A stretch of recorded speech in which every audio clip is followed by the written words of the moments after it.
21 décembre 2025, la salle de la Chambre de commerce de Libreville, majestueusement située en face du Musée national, s'est transformée en un véritable sanctuaire de l'excellence humaine dont les rênes ont été pris par le coach Jean-Claude Funti Gwinkambi en qualité de maître de cérémonie. L'émotion était au rendez-vous lorsque le coach Marcel Lawson, ingénieur de conception en informatique, a dirigé l'interprétation de l'hymne national et du credo fiat. Et calme nos alarmes, qui bonne la vertu. Je m'engage à penser seulement ce qu'il y a de meilleur. I commit myself to help each of my friends. Le coach Bernadette Owono Mba Nkene offre dans son passage le décret de bienvenue à l'Assemblée. Je décrète pour nous la plus cordiale des bienvenues à cette Académie de la réussite totale et bénissons le Créateur pour le don merveilleux et gratuit de nos souffles de vie renouvelés. Prenons place confortablement et ouvrons nos intelligences au message qui nous assure une formation continue pour un avenir serein et prospère. Le coach Abed Boussari, informaticien de gestion, dans la première exhortation, a exploré cette question fascinante. Pourquoi le cerveau prospère mieux lorsqu'il est honoré? Honorer le cerveau, c'est respecter ses limites, éviter la surcharge cognitive et la multitâche excessive. C'est nourrir ses besoins, sommeil réparateur, alimentation équilibrée, hydratation. Un esprit reposé et nourri décuple notre mémoire, notre créativité, notre capacité d'adaptation, tout en réduisant stress et anxiété. Honorer le cerveau revient donc à investir dans l'avenir, car il est la source de nos idées, de nos progrès et de notre humanité. Le coach Aurélie Aravi, traductrice, interprète multilingue, dans la deuxième exhortation, a démontré comment la formation continue devient le choix conscient de ne jamais cesser de grandir. La formation continue est un atout majeur quant à l'évolution de carrière, car elle permet d'acquérir de nouvelles compétences, de rester compétitif face aux évolutions technologiques et envisager une reconversion à tout moment. La formation continue est le moteur de l'avancement professionnel et il permet de rester compétent et de s'adapter tout en préparant chaque étape de sa carrière.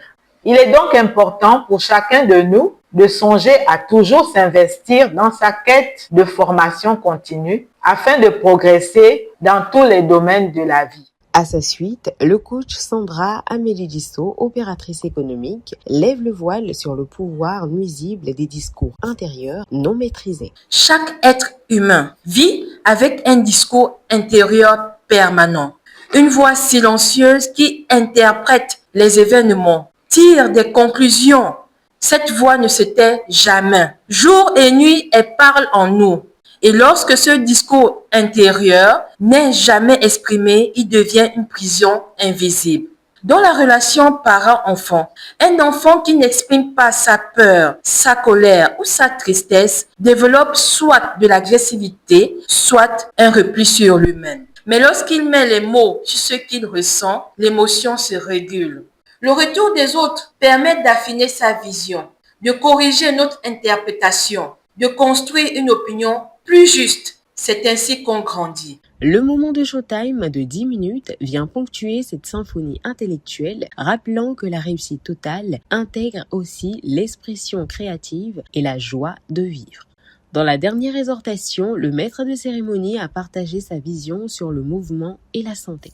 Le mouvement, qu'il s'agisse d'activités physiques structurées, à savoir le sport et quelques exercices, ou de gestes quotidiens, est reconnu comme un véritable médicament naturel. Les personnes actives vivent plus longtemps et en meilleure santé. Sofia Loren, une actrice italienne, attribue sa longévité et son énergie à une routine quotidienne de mouvement, notamment la marche et des exercices simples. Alors, chers ambassadeurs développement, le mouvement n'est pas seulement une activité physique, c'est une véritable source de vie.